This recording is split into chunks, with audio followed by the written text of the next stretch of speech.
अमोल मिटकरी आपल्यासोबत आहेत, आपण त्यांच्याशी बातचीत करणार आहोत। जेव्हा वारी सुरुवात झाली ती त्या वारीला तुम्ही देखील सहभागी झाला होतात पुण्यामध्ये, तुम्ही देखील विठुरायाला साकडं घालत होतात, परंतु आज सभागृहामध्ये प्रश्न उपस्थित करताना मनीषा कायंदे असं म्हणतायत की वारीमध्ये अर्बन नक्षलवाद घुसलेले आहेत, त्यांच्यावरती कारवाई झाली पाहिजे, उपमुख्यमंत्र्यांनी त्याच्यावरती कारवाई होईल असं देखील आश्वासन दिलंय।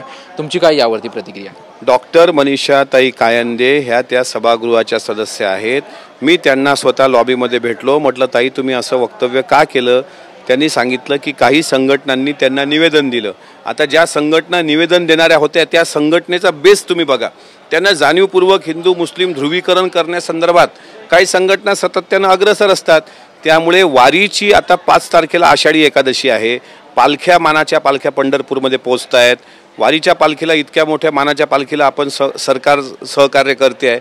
आता कोणीतरी सांगतं की मला सांगा, बार्टीची रॅली वारीमध्ये असते, आमच्या राष्ट्रवादी काँग्रेस पक्षाची स्वच्छता वारी रुपालीताईंनी काढलेली आहे, इस्कॉनवाले सुद्धा त्या ठिकाणी येतात, अनेक सत्संगी त्या ठिकाणी येतात।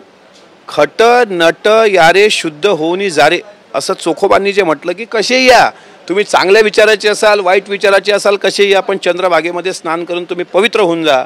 हा वारीचा एवढा मोठा संदेश तुम्ही अशा प्रकारे सभागृहात मांडताय, सांगताय अर्बनी नक्षलवाद तिथे घुसलाय, हे कुठल्याही वारकऱ्याला पसंत पडणार नाही। पथनाट्याच्या माध्यमातून जनजागृती होत असते। जर काही ठिकाणी चमत्काराचे, आता लिंबू मिरची, चमत्कार, जादूटोना, याच्यावर तुकोबाचा अभंग आहे ना, सांगो जानती, मी सांगतो अभंग, सांगो जानती शकून भूत भविष्य वर्तमान, याचा आम्हासी कंटाळा पाहो नावडती डोळा, रिद्धी सिद्धीचे साधक वाचा सिद्धी होती एक, आणि तुका म्हणे जाती पुण्यक्षय अधोगती। भूत भविष्य वर्तमान रिद्धी सिद्धी याचा प्रचार प्रसार करणारे हे अधोगतीला जातात। हे 400 वर्षापूर्वी तुकारामांनी सांगितलं।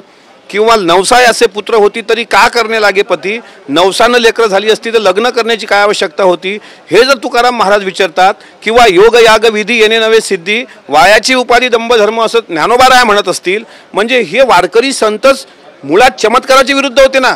आणि या वारकरी संतांचा आदर्श डोळ्यासमोर ठेवून जर पथनाट्यवाले पथनाट्य करत असतील, संविधानाचा प्रचार करणारे डोक्यावर संविधान घेत असतील, तर आमच्या पोटात दुखण्याची काही गरज नाही। तुळस जेवढी पवित्र तुम्ही मानता, संविधान सुद्धा पवित्र आहे। संविधान आपला श्वास आहे, संविधान डोक्यात घालण्याचा विषय आहे, नुसतं डोक्यावर मिरवण्याचा पण विषय नाही। अशा प्रकारे संविधान रॅलीला विरोध आपण करू नये, माझी त्यांना हात जोडून विनंती आहे।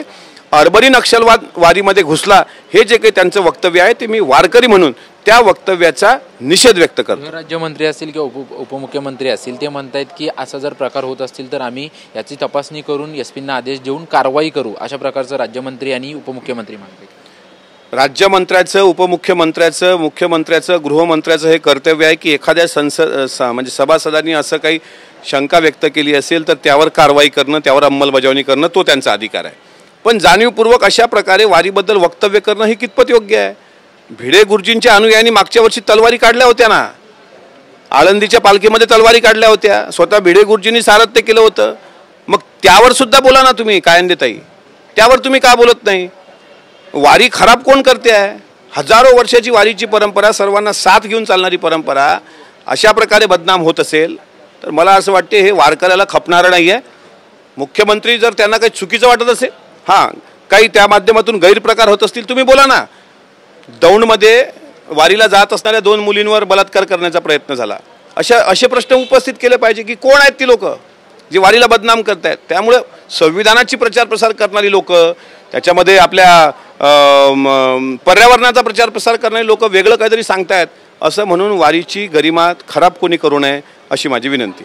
महायुतीमध्येच आमदार आहेत, अर्बन नक्षलवादी नाही अर्बन नक्षलवादी जर त्यामध्ये गेले असतील तर हे कुठेतरी गृहराज्यमंत्र्यांचं किंवा सरकारचंच अपयश आहे असं कसं म्हणू शकता? अर्बन नक्षलवादी गेले नाही, त्यांचं म्हणणं होतं। मनीषा काय कोणी काही म्हणणार ना, महायुतीमध्ये आहे म्हणून काही बोलायचं लायसन थोडी दिलंय आपल्याला, असं नाही ना। अर्बन नक्षलवादी वारीमध्ये आहेत याचा काय पुरावा आहे त्यांच्याकडे? कोणीतरी छाटून छोटून संघटना येते आणि ते सांगते की असं असं झालंय आणि तुम्ही थेट बोलणार तुमच्याकडे आयुध दिली सभागृहात बोलण्याची, म्हणून हे चुकीचं आहे। बोलता आम्हाला येतं, पण परत तुम्ही म्हणता की महायुतीमध्ये विरोधाभासाचा प्रश्नच नाही। जे स्पष्ट आहे ते स्पष्ट आहे। तुका म्हणे सत्य सांगे येवो तर रागे येतील, ते जे खरं आहे ते खरं आहे, जे चूक आहे ते चूक आहे। वारकरी म्हणून मला वाईट वाटलं म्हणून मी माझी ती प्रतिक्रिया दिली। धन्यवाद आमच्याशी बातचीत केल्याबद्दल। कॅमेरामन रोशन गायकवाड सह निवृत्ती, टीव्ही 9 मराठी, मुंबई।